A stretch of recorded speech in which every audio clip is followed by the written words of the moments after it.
नमस्कार, आप देख रहे हैं कशिश न्यूज और आपके साथ मैं हूं दीपक शर्मा। झारखंड विधानसभा का बजट सत्र चल रहा है और बजट सत्र के दूसरे दिन प्रश्नोत्तर और शून्यकाल के दौरान विधायकों ने कई मुद्दे उठाए। सिंचाई और जेपीएससी में अधिकतम उम्र सीमा गणना का मुद्दा उठा। सदन की कार्यवाही फिर 2 बजे तक के लिए स्थगित हुई है।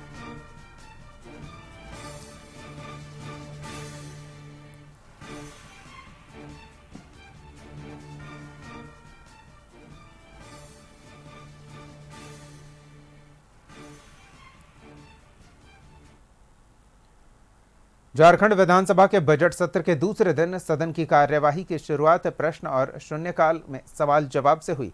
इससे पहले सदन के बाहर आजसू विधायक तिवारी महतो ने हाथियों की सुरक्षा सुनिश्चित करने और हाथियों के हमले में मारे गए लोगों को 20 लाख का मुआवजा दिए जाने की मांग की। वहीं सरना धर्मकोड मामले पर झामुमो विधायक हेमलाल मुर्मू ने केंद्र सरकार पर हमला बोला। कहा कि केंद्र सरकार के नीति नियति साफ नहीं है। एक भी कोई, चाहे विकास की बात हो, चाहे लॉ एंड ऑर्डर की बात हो या रोजगार की बात हो, एक भी कोई काम धरातल पर नहीं हुआ है, ना उम्मीद किया जा सकता है सरकार से।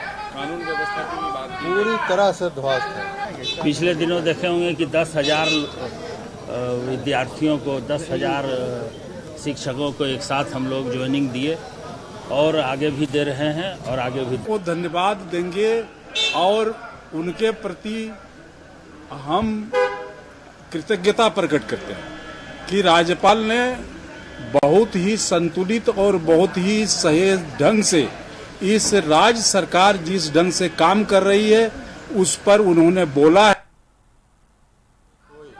चाहे विकास की बात हो, चाहे लॉ एंड ऑर्डर की बात हो या रोजगार की बात हो, एक भी कोई काम धरातल पर नहीं हुआ है, ना उम्मीद किया जा सकता है सरकार से। कानून व्यवस्था की भी बात पूरी तरह से ध्वस्त है। पिछले दिनों देखे होंगे कि 10,000 राज्यपाल के अभिभाषण पर विधायक जयराम महतो ने कहा कि राज्यपाल के अभिभाषण में वही जिक्र हुआ जो सरकार के जरिए लिख कर मिला। छात्रों के हितों को लेकर, छात्रवृत्ति को लेकर कोई बात नहीं करते। सीएम पर निशाना साधते हुए कहा कि मुख्यमंत्री को विदेश से आकर एक प्रेस कॉन्फ्रेंस करना चाहिए था।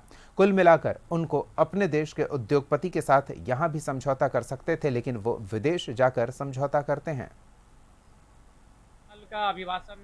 राज्यपाल का अभिभाषण वास्तव में सरकार का भाषण होता है और सरकार का संभवतः प्रयास यही रहता है कि वह लोगों के सामने अपनी बड़ाई करे, लेकिन मुझे लगता है कि राज्यपाल के अभिभाषण में वह दम नहीं दिखा जिसकी आम जनता ने अपेक्षा की थी। आज आप देख सकते हैं मूल अभिभाषण में जो मूल चीजें दिखनी चाहिए थी, आज छात्रवृत्ति का मामला लंबित पड़ा है। मुझे लगता है कि राज्य को जितनी गति मिलनी चाहिए वो गति नहीं मिल पा रही। उसके बाद विदेश से जो निवेश की बात वो कह रहे हैं और सरकार की पीठ थपथपाई जा रही है, तो वो तो स्पष्ट है कि वह केवल एक मुख्यमंत्री की निजी यात्रा के समान रहा।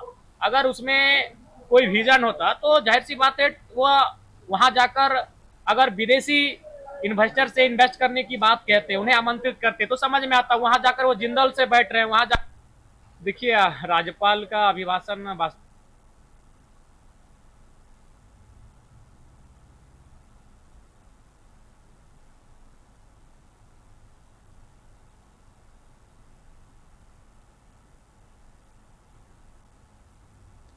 तो सहयोगी राहुल का रुख कर लेते हैं और आज की कार्यवाही में क्या कुछ खास रहा इस पर जानकारी लेते हैं। जी राहुल, विधानसभा के बजट सत्र का दूसरा दिन चल रहा था, क्या कुछ अब तक खास हुआ?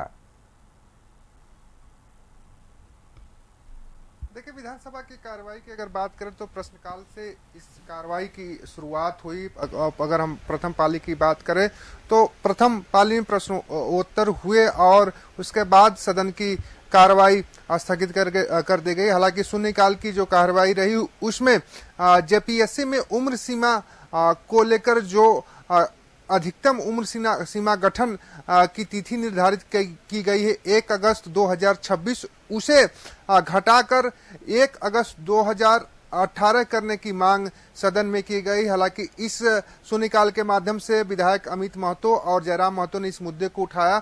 वहीं झारखंड हाईकोर्ट ने एक याचिका पर सुनवाई करते हुए जो अभ्यर्थी हाई कोर्ट में इस विज्ञापन को जेपीएससी को चैलेंज दिए थे और उन्होंने 2018 उम्र सीमा गठन करने की मांग की थी। उसको हाई कोर्ट ने स्वीकार करते हुए इन सभी अभ्यर्थियों को आवेदन करने का जो है निर्देश दिया है, उनके आवेदन को एक्सेप्ट करने का जेपीएससी को निर्देश दिया, आदेश दिया है। इसी विषय को लेकर ध्यान के माध्यम से जो है प्रदीप यादव ने इस प्रश्न को उठाया और संसदीय कार्य मंत्री को इसे संज्ञान में लेकर कार्रवाई करने की बात कही। प्रदीप यादव का कहना था कि 2022-23 में जब जेपीएससी की परीक्षा हुई थी तो 22 में 2016 रखा गया था। 2023 में जब जेपीएससी की परीक्षा हुई तो 27 रखा गया। हालांकि 3 साल के बाद फिर जेपीएससी की संयुक्त परीक्षा हो रही है। उसके बाद जो उम्र सीमा के अधिकतम गठन की तिथि रखी गई है वो 1 अगस्त 2026 कर दी गई है।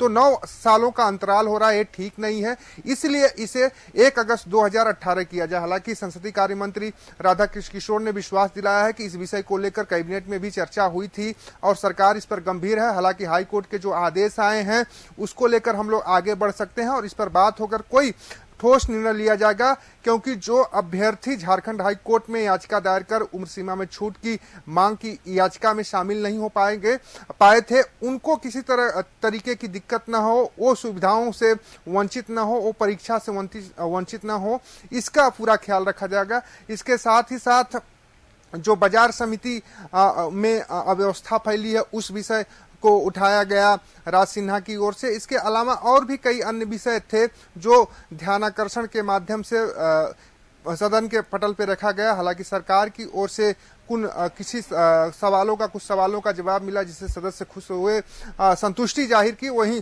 कुछ ऐसे भी सदस्य थे जिन्होंने सरकार के जवाबों से संतुष्टि जाहिर नहीं की। हालांकि अधिकतर जो सदन के अंदर बीजेपी के विधायक नेता प्रतिपक्ष सदन में नहीं आए थे। कारण इसके पीछे माना जा रहा है कि जो नगर निकाय के चुनाव चल रहे हैं उसकी वजह से वो सदन की कार्रवाई में नहीं शामिल। हालांकि 23 तारीख को राज्य के जो नगर निकाय क्षेत्र है वहां पे चुनाव होना है, उसको लेकर 23 को जो सदन की कार्रवाई है उसे स्थगित कर दी गई है और 21 तारीख को उसकी जगह सदन की कार्रवाई चलेगी। तो हम कह सकते हैं कि कुल मिला के जो प्रश्नोत्तर का समय रहा सदन के अंदर ठीक ठाक रहा, शांतिपूर्ण तरीके से कार्रवाई चली है। हालांकि अब जो सेकेंड पाली होगी उसमें राज्यपाल के अभिभाषण पे चर्चा होनी है। अब देखना यह होगा कि राज्यपाल के अभिभाषण पर जो चर्चा होगी उसमें विपक्षी दल किस तरीके से सरकार को घेरने की कोशिश करते हैं।